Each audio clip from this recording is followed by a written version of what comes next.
Hey guys, I'm at the drive-in tonight. I'm really excited. I'm very excited about seeing this movie. I'm here to see Suicide Squad.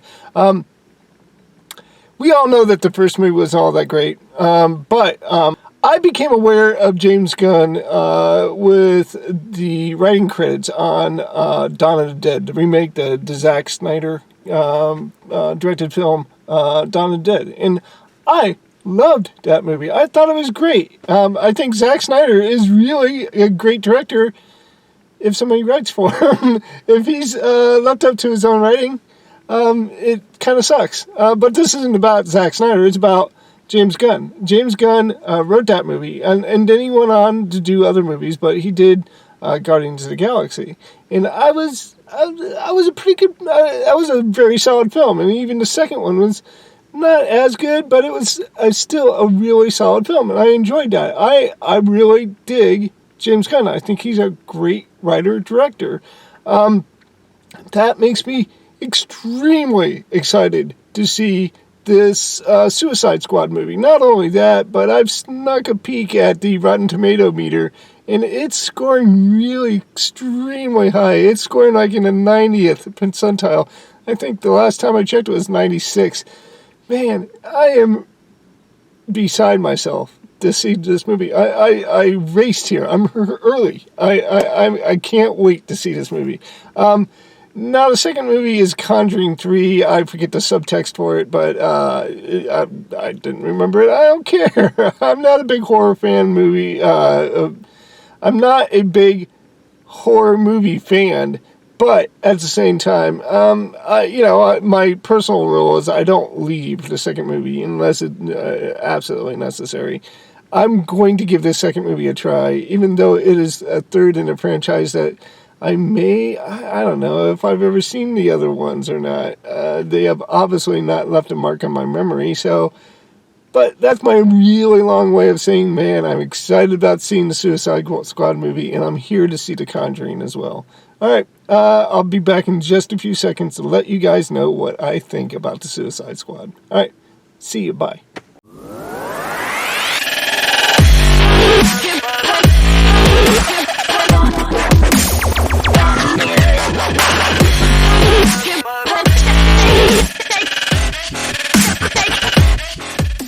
All right, well, forgive me, but I am prone to mispronounce a lot of things, and this movie is just littered with names and locations that are just begging for me to mispronounce. So I'm going to do this the best I can. So we have this island nation run by this military dictatorship, and its name is Maldives, and they come in possession with this alien entity.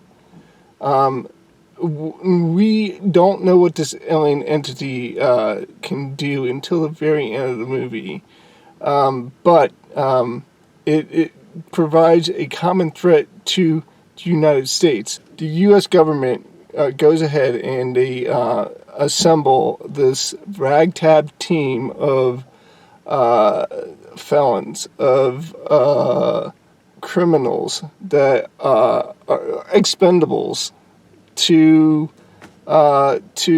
go ahead and go in there and eliminate this threat. That is basically the premise of this movie.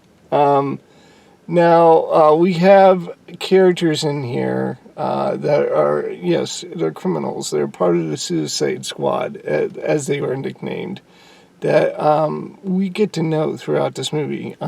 Expertly written by James Gunn.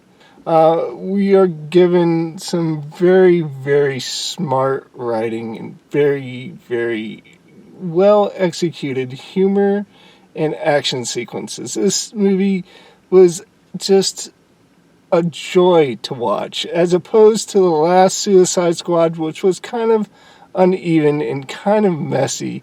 This movie was tight, concise. It had really good pacing, where it had some really well orchestrated action sequences, and it had very effective comic beats to it and dramatic moments to it. It was everything you wanted a movie to be. Everything. We had Idris Alba. Again, my pronunciation. He played the Bloodsport. That's the only character that I was kind of disappointed in. I wanted the red bandana and the black shirt with the gun. What are they called? I forget. But the gun, the ammo belt that crisscrosses on his chest. That would have been a great look for this movie. And it didn't shy away from some of the ridiculousness of these characters. It did represent them in very traditional and faithful ways. The end character, who's Starro the Conqueror, who is knee-deep in DC mythology, is represented like almost from the page to the screen very faithfully, and I really enjoyed that. They just didn't go that extra step and give me the Bloodsport that I fell in love with in the pages of the Man of Steel. Man, this movie was really freaking cool. This is very cool, and yeah, we had a lot of stars. We had John Cena, we had Idris Alba. We had Margot Robbie as Harley Quinn, who had her very effective moments in this movie. But the star of this movie is far and beyond James Gunn. James Gunn's writing, like I said, was extremely tight and extremely precise, and it gave us, it led us on to like an emotional journey. And it knew exactly where it wanted to lead us, and it was very effective in giving us a very fulfilled journey in that respect. I love this movie. I'm going to go ahead and give it a 100%. It was worth every single minute on that screen. There was not one wasted moment in this movie. Not one. I enjoyed this movie thoroughly. Guys, it's worth it. It's 100%. Please watch it. All right, so we're going to go ahead and move on to this crappy movie, The Conjuring, or the whatever. I don't care. I don't care. But I am going to watch this movie. I'm going to try to keep an open mind. In just a few seconds, I'll let you know what I think. All right, see you in a few seconds. Bye. Hey guys, I just got done watching the movie. And watching this movie, I realized that I had seen. This is I think this is the third one in a row. The Conjuring, the Devil Made Me Do It is the official title of this movie. I recognize the characters from this movie, and I realized I had seen the first one on this very screen, on the second screen at this very drive-in right here. And I didn't like that movie either. Although I'm guessing it was wildly popular because it did spin off a couple sequels. In fact, they did make reference to Annabelle in this movie, and I remember seeing that movie on this very screen at this very drive-in too. And I also didn't like that one. This is just a lot of samey kind of horror schlock that we always get with all these other movies. It says just like a bunch of horror imagery just thrown together. And the story's not compelling, never is, and especially in this one.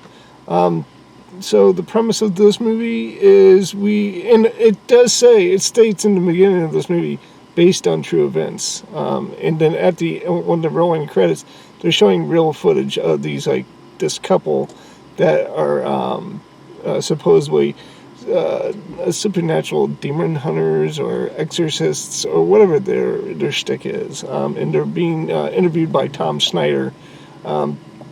So I know that this is actually based on real stuff, but as far as it being a compelling story, it just wasn't. It started this guy right over here. I remember seeing him in various different roles, like My Morning Glory was one of them, or Morning Glory, excuse me.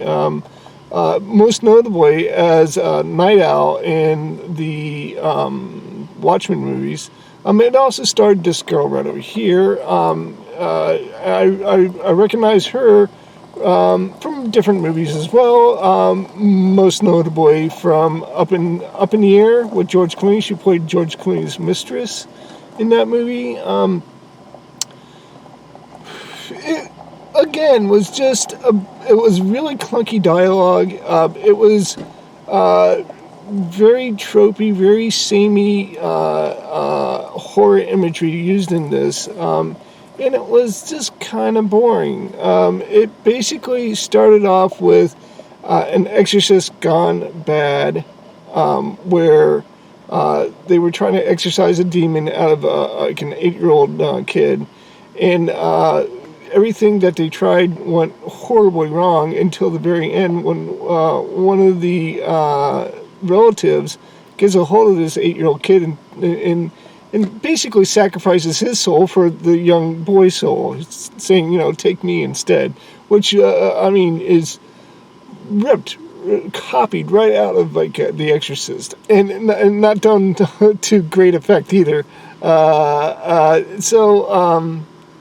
The plot furthers on where he goes home with this demon in him, and he kills some guy, and he goes on trial for the murder of this person, and their claim to defense is that he was possessed by a demon.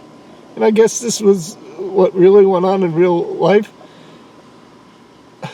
I mean, any good lawyer would have just said, let's go ahead for the insanity plea first, instead of claiming, because of the clunky dialogue, because of the situations that we just don't care about, because of the characters that were not likable, when we hit that conclusion, it had no emotional impact to it.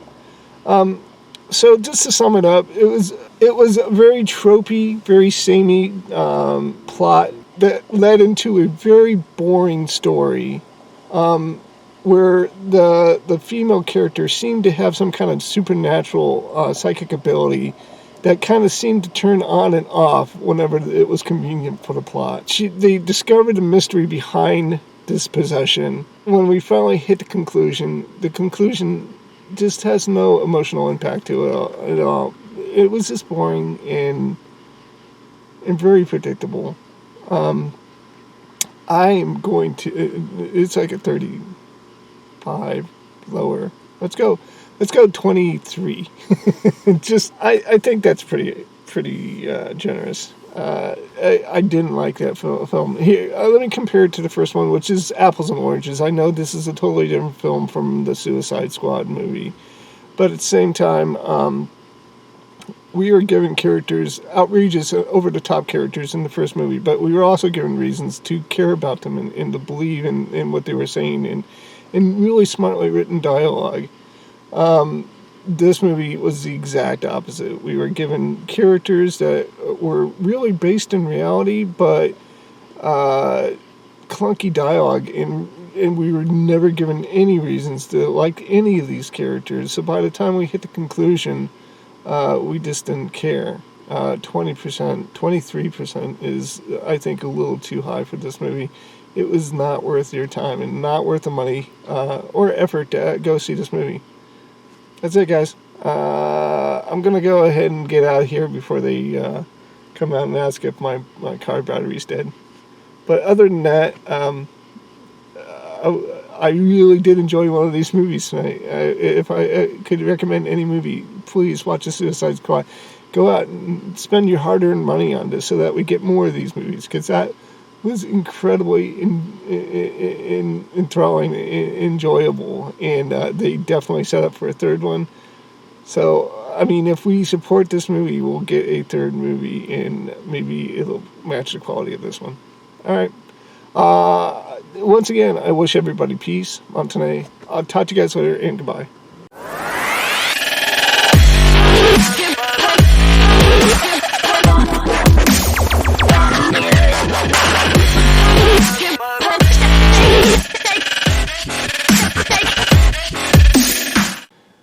There is an after credit scene So if you want to watch that, make sure that you stay throughout the whole credits to watch it. I'm going to put that at the end of my video too.